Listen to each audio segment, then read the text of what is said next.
This was her wedding night. What did you do with her? Where is my wife?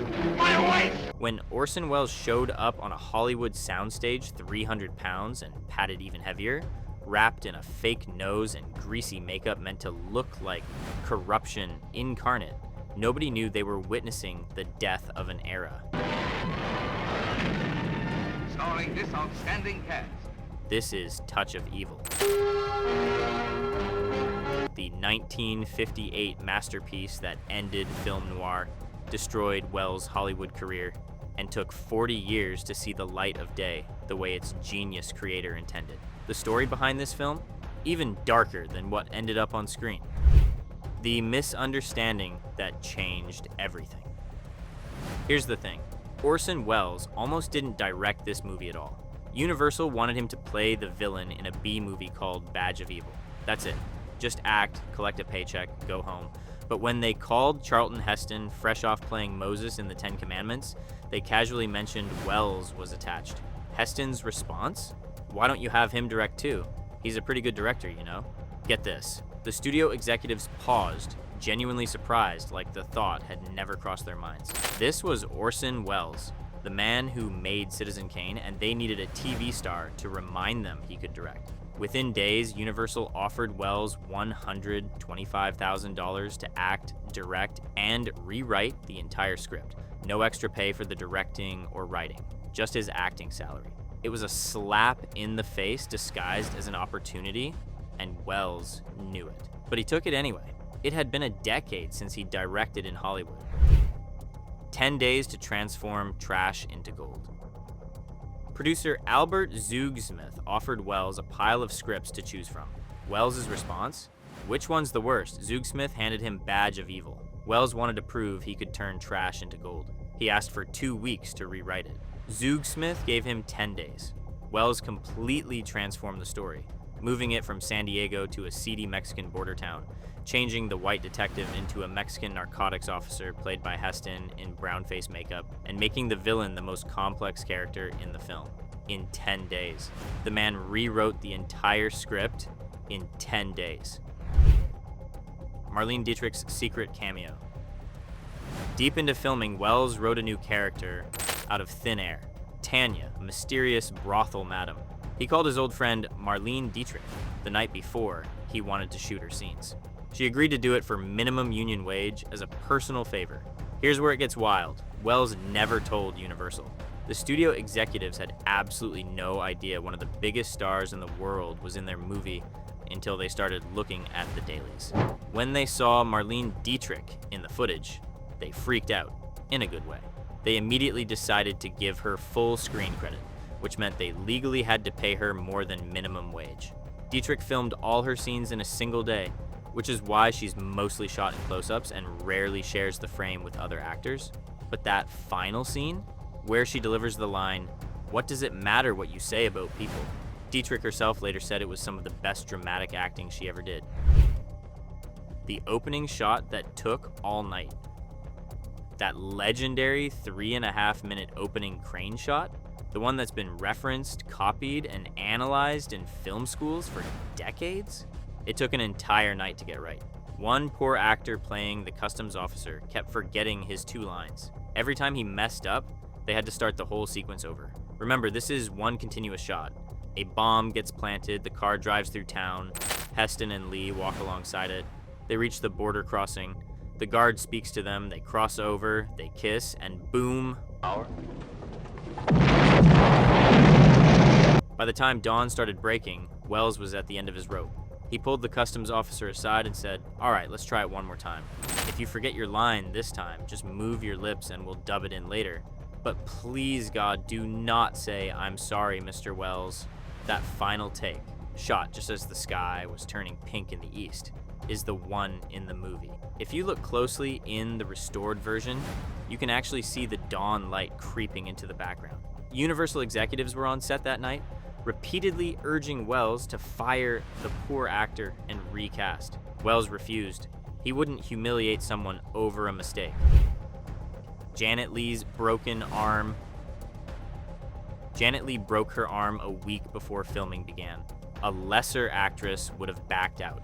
Leigh showed up anyway.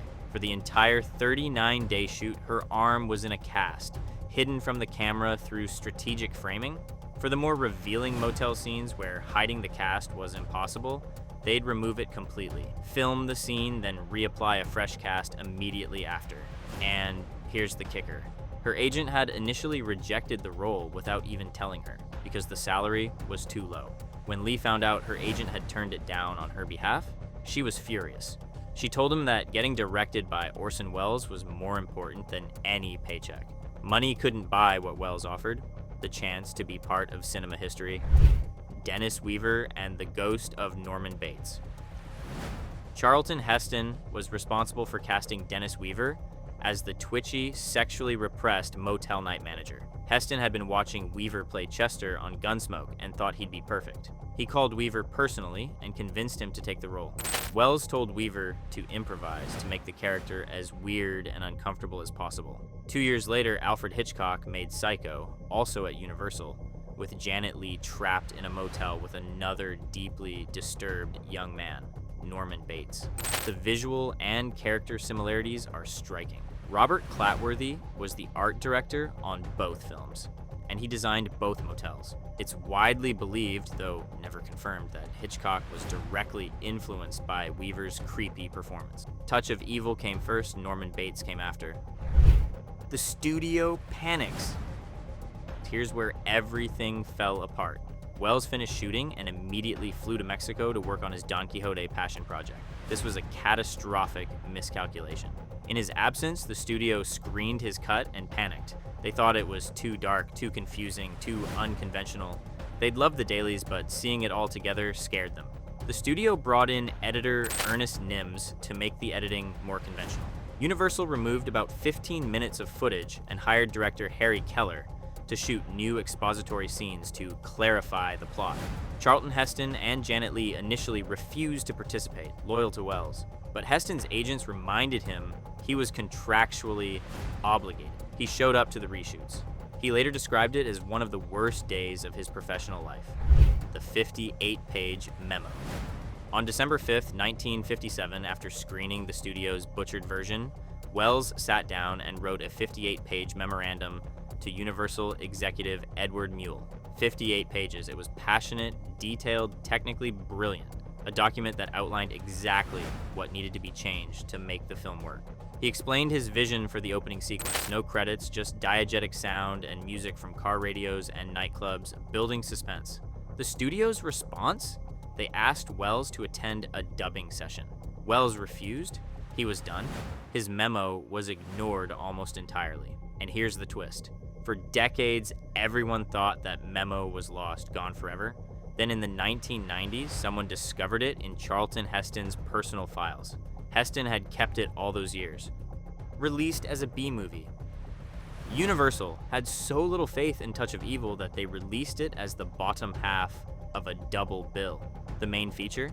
A completely forgotten melodrama called The Female Animal, starring Hedy Lamarr in her final film role. The studio didn't screen Touch of Evil for critics. They didn't advertise it. They didn't even give it a proper premiere. It just appeared in theaters. Running time, 94 minutes, 14 minutes shorter than Welles's version. The film flopped in America. Variety called it confusing. The New York Times said it was effect over substance. Welles' Hollywood comeback was dead before it started. He would never direct another American studio film. Brussels saves the film. But here's where the story gets fascinating. A Universal employee in Belgium submitted Touch of Evil to the 1958 Brussels World Film Festival, part of Expo 58, without the studio's permission. Universal tried desperately to prevent the screening. They failed. The film premiered in Europe, and the jury went wild. The judges included two young French critics, Jean-Luc Godard and François Truffaut. They weren't just critics. They were about to become filmmakers themselves, leading the French New Wave. They awarded Touch of Evil the grand prize of the Brussels World Film Festival. Welles collected two major awards that night. The European critics called it a masterpiece. It was vindication, but it came too late to save his American career. Within a year, Godard would direct Breathless, and Truffaut would make The 400 Blows, both films directly influenced by what they saw in Touch of Evil. In America, it was a failure. In Europe, it changed cinema. Walter Murch brings Welles back from the dead. In 1998, 40 years after the film's release and 13 years after Welles died, Universal did something extraordinary. They hired Oscar-winning editor Walter Murch, the sound designer and editor behind Apocalypse Now and The English Patient, to re-edit Touch of Evil using Welles' Memo as a blueprint. Murch assembled a team including sound mixer Bill Varney, Universal's head of restoration Bob O'Neill, and film preservationist Rick Schmidlin. They took all available footage and sound elements and meticulously reconstructed the film according to Welles' instructions. The opening sequence, credits removed, title music removed, replaced with overlapping diegetic sounds from car radios and nightclubs exactly as Welles described. The cross-cutting between Vargas's investigation and Susan's ordeal at the motel, restructured to build suspense. Harry Keller's hotel lobby scene removed. The 1998 restoration runs 111 minutes and contains 50 specific changes. When it premiered, critics were stunned. This was the Touch of Evil Welles had envisioned. Todd McCarthy of Variety wrote that the plot was suddenly coherent, the technical virtuosity more evident. It won the National Society of Film Critics Award for Best Special Citation, and awards from the New York Film Critics Circle and Los Angeles Film Critics Association. Orson Welles never lived to see his vision realized, but Walter Murch brought him back from the dead. Charlton Heston's $8,000 Tantrum. When Universal ordered reshoots with Harry Keller, Heston spent an entire weekend agonizing over it. He felt it was a betrayal of Welles, but he was under contract. On Sunday, he called the studio and said he couldn't, in good conscience, report to the Monday shooting call. The studio refused to budge. By Tuesday, Heston relented. He had no choice. But that one day of delay cost the production about $11,000. Heston later wrote a check reimbursing the studio $8,000 out of his own pocket. That's how strongly he felt about defending Welles' vision.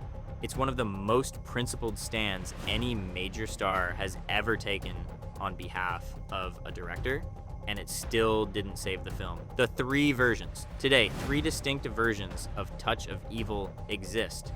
The 93-minute theatrical version from 1958, butchered by the studio. The 108-minute preview version, discovered in 1976, which includes more of Welles' footage, but still contains studio interference. And the 111-minute 1998 restoration, the closest approximation to Welles' vision based on his memo. The differences aren't just about length, they're about rhythm, tone, and meaning. The 1998 version is a completely different viewing experience, darker, more complex, more suspenseful. It's the difference between watching a film and watching a Welles film. Venice, California, as Mexico. The entire film was shot on location in Venice, California, except for one scene, the 10-minute interrogation sequence in Sanchez's apartment, which was built on a soundstage. Welles originally wanted to shoot in Tijuana, Mexico. The studio said absolutely not. Venice was the compromise. Aldous Huxley had suggested Venice to Welles, telling him the neighborhood had decayed significantly and would look perfect for a border town.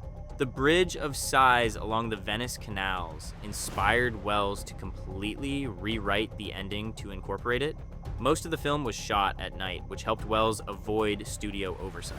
By the time executives saw what he was doing, it was too late to interfere. What Welles said about his Hollywood exile. In a 1958 interview with Cahiers du Cinéma, the same French magazine where Godard and Truffaut wrote, Welles was asked about Touch of Evil. His response was devastating. The film is violently taken out of my hands each time. Each time, not just this film, but Magnificent Amberson's The Lady from Shanghai, over and over again. Welles had directed 8 films in 17 years, and only edited 3 of them. 3 out of 8. When asked if he'd work in Hollywood again, Welles was fatalistic. I was so heartbroken when it turned out I couldn't go on with it. Touch of Evil wasn't just a setback. It was the end. The last film he'd ever direct in America. He spent the rest of his career in Europe, scraping together funding for unfinished passion projects, appearing in wine commercials and bad movies to pay the bills, and watching lesser directors receive the respect he'd been denied. Touch of Evil killed film noir and killed Orson Welles' Hollywood career in the same stroke. But it also became one of the most influential crime thrillers ever made. Copied by Scorsese, referenced by Altman, studied in every film school on the planet. It took 40 years to see Welles' vision realized. But when it finally happened, it proved what everyone should have known in 1958. The man was a genius, and Hollywood destroyed him for it. Now it's your turn. What film should I cover next? Drop your suggestions in the comments. If you love this video, hit that subscribe button. I've got plenty more Hollywood horror stories where this came from, and give this video a like if you think Orson Welles deserved better, because he absolutely did.